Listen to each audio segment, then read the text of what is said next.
Okay guys, today I'm going to share with you how I sew elastic together when you're doing a waistband of some sort.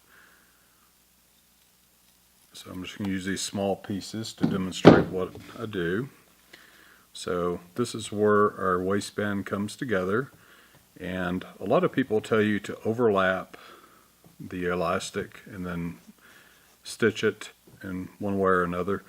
What I've never liked about that is you end up with this double fat area here, and it's just always bugged me in waistband. So I came up with a better way to put them together to prevent that. So what you're going to do is just butt the edges up together and put them under the needle, and center where the cut is in the center of the foot. So that's what we're going to do.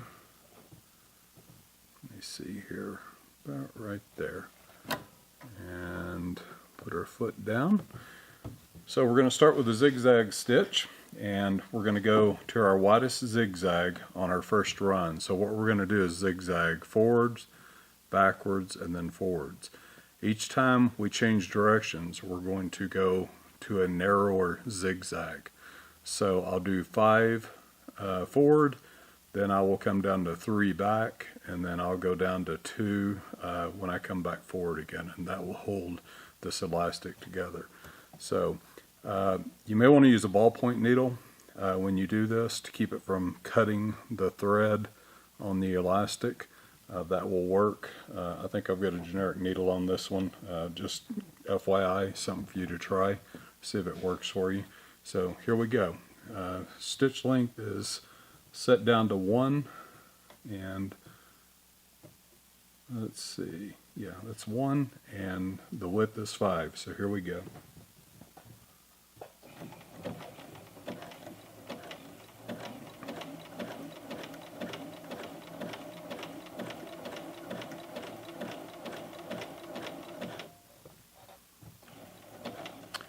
And it's just going back and forth over the cut area is all it's doing.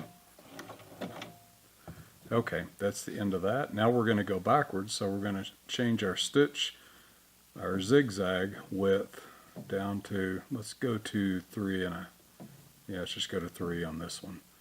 So we're at 3, and we're going to back up over it. You just have to kind of eyeball when you're going backwards to keep everything centered.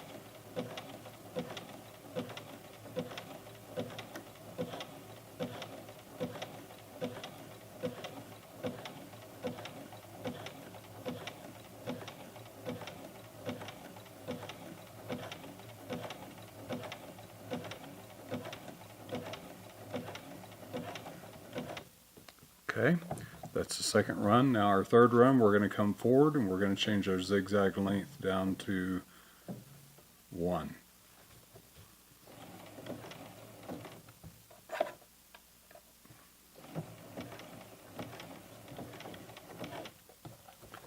I'm on the very edge, so I'm going to lift my foot and get it under the feed dogs a little bit better there.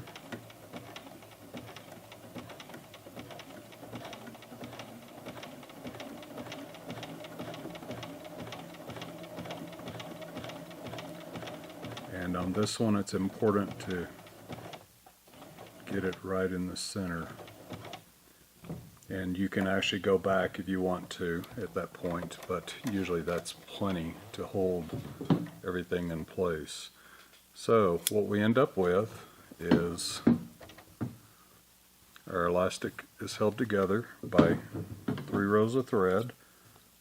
Get rid of my thread here. And run your finger across it. You don't feel a ridge. It just blends right in, and it's strong. It's as strong as that will ever be. If you notice this pulling apart like it is here, just come back and do another zigzag on the very edge. Sometimes you don't go all the way back. You don't want it kind of coming apart there. So what I would do is just simply get it under the foot and get as close to the edge as I can. Let me take my zigzag length back up a little bit.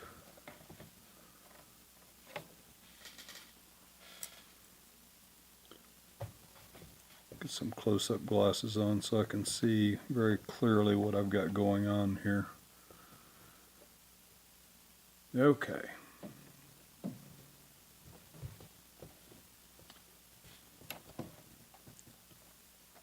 And now I'm going to try to stay right on the edge. Hold my thread tails. And take my length, my stitch length down to just above 0 basically. I just want to kind of almost do a bar tack there. I'm going to back up just a bit. Edge of the elastic is kind of hitting my sew table here, right there on the edge. Just enough to hold it. Okay, I'm on the edge now. That's a 3.5 setting on the zigzag. Now I'm going down to a little over 1. Go to a little over 2. Alright. Hopefully that got the edge. If not, you'll get the idea. Okay, yeah, that captured the edge, so I don't have any loose edges there. So again, you do that, you get a nice flat seam. You can't even hardly tell it's there. When you run your hand across it, it's flat as it can be, and you can pull on it all day long and it's not going anywhere. So anyway, that's the way I do elastic. And the higher, this is inexpensive elastic that you would get at a fabric store like Joann or something. Get a higher end elastic from a fashion supplier, and you can do this, and it just blends right in perfectly. So that's the way I do it.